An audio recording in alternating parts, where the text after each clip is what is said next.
Hi, Amy with Experience the Quilt. Today we're going to be learning about bubbling fabric, that is. So behind me you will see a sunflower, and the middle of it here is done with our bubbling technique. All you need is an ironing board and an iron, maybe a little spray from a spray bottle, fabric, a pencil, this really fun gridded, this is just a baking cooling rack you use to put your muffins and cookies on, and you can use all kinds of different sizes. I like this one with the small grid, but you can use a bigger one as well. It will give you a different effect.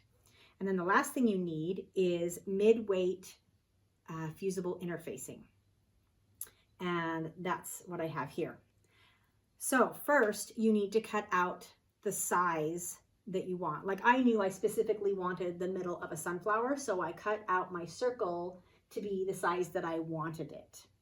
And this is my bubbling that I did of a rectangle, and that's what we're going to do today.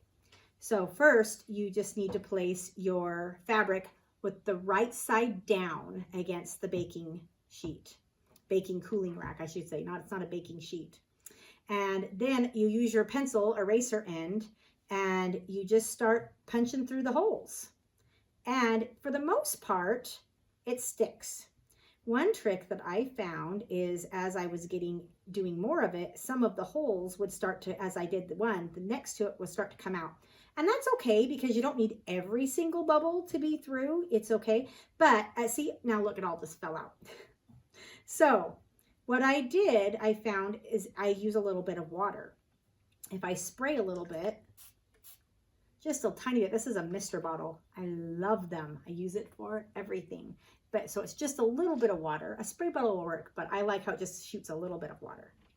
And as I am punching down with that eraser, it will kind of hold that fabric where I want it. It doesn't come out quite as easily. So I just keep going and doing that in the shape that I want. And occasionally I may take the piece of the shape I want of the fusible interfacing and go, okay, how far much do I have to go, wider or longer? And that's kind of how I estimate where I want it. And some of them punch through a little bit easier than others.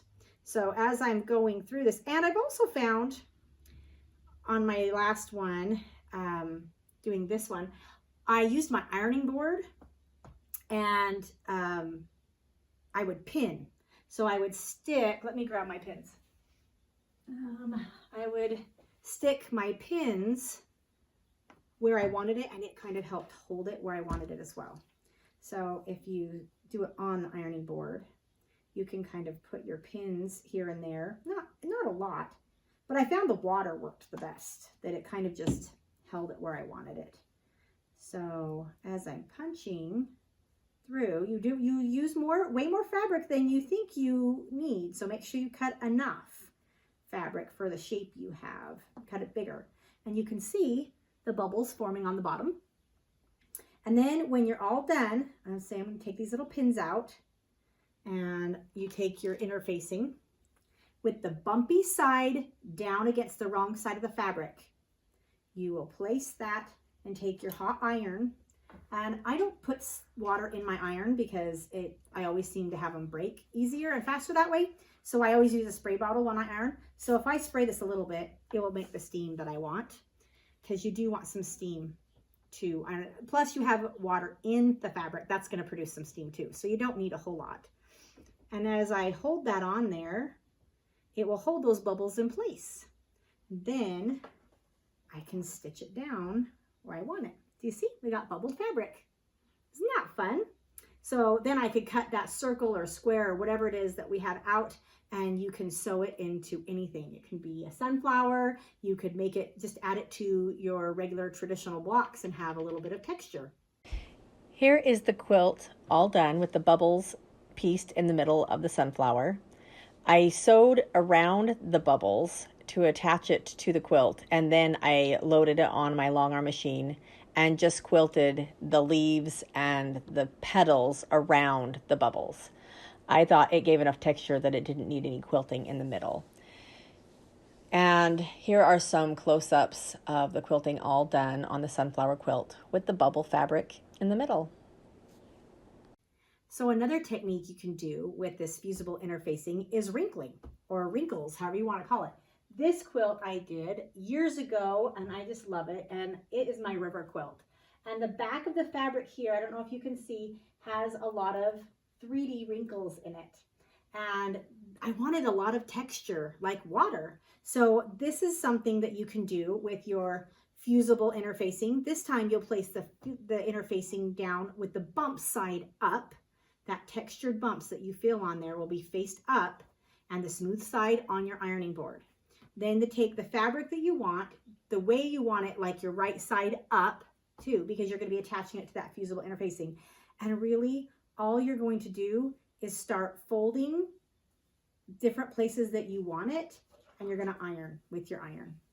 And you're going to hold the iron there, maybe add a little water, because you're trying to make a wrinkle, right? So you want it to be nice, and you want to make sure that your interfacing is under the fabric and not getting on your iron. If you're worried, you can use a pressing sheet. What I should have done, you got to make sure you don't iron. If you want a lot of wrinkles, you got to get a lot of your wrinkles in there before you start pressing. But it is pretty forgiving that you can pull up, and I like my wrinkles not to be even. You might want them even. I don't want mine. I want them staggered, and I want a lot of texture and organic looking. So I'm just going to kind of push and pull and kind of scrunch where I want it, and then I'm going to iron again. And like I said, you need to hold it. I put some water down and hold it for a few seconds, about, I think they say 10 seconds on the label of this particular fusible interfacing. If you don't hold long enough, it can pull off. But then if you're going to quilt over it or whatever, it stays really well. So you can see that I'm starting to get these wrinkles. And let's say, oh, that's not wrinkled enough. I'm able to, it's not like I didn't hold it down long enough. So I was able to pull that up, and let's stick a wrinkle in here. And maybe I want another wrinkle right there. So then I love to do texture in my quilts. I just think it makes so much fun.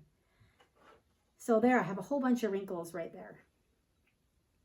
And I'm going to add some more on this side, and you can see that it's really shrinking up. So I cut way more interfacing than I needed.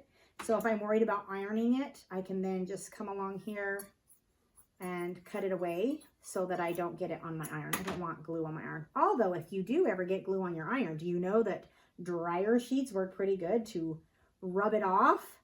I got paint on my iron the other day, so I was using a pressing sheet that my daughter had used paint on, and a piece of batting just wiped that paint right off my ironing plate. It worked great.